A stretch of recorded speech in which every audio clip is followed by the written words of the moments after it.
People ask me, say, if they're such left libertarians, then why are they always trying to impose vaccines and masks on everybody? And the answer, I think, and I think we've worked it out, is that those things are being imposed on everybody, including the oppressor class, to protect the victims, whereas they perceive the pimps and the drug dealers as victims and the police as the bad guys.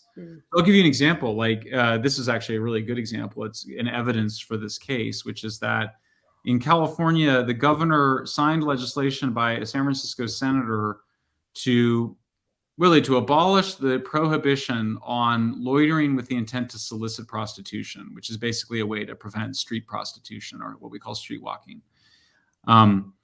The justification was that the police were harassing and harming sex workers. But if you know anything about sex work, and obviously you do, you study this, longer than I have, but you go, the people that are victimizing the sex workers are the pimps and the johns, not the police. Yeah. But the assumption is that the police are the perpetrators. And it's the exact same thing on homicides. It was like 20 unarmed, I think 20 or 30 unarmed black guys were killed by the police in 2022. And that's 30 more people than should be killed, blah, blah, blah. But it's against a backdrop of 8,000 black homicides, black deaths from homicide. Like, clearly, police are not the main event when it comes to black deaths.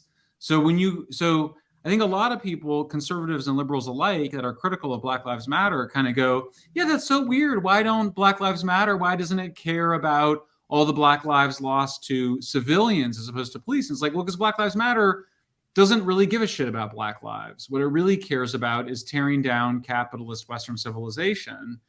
And so what you see in each of these woke movements are basically what we used to call radical left. You can call them progressive, call them woke. People that are cosplaying or LARPing, I'm learning all the language, they're playing like, I'm an environmentalist, I'm a civil rights activist, I'm a advocate for sex workers, I'm a trans activist. No, you're not. You just fucking hate civilization because you're in this totally radical mentality. And now you're going out and gaining some expertise in a field in order to demand things that actually neither solve the problem and actually make it worse. Yeah.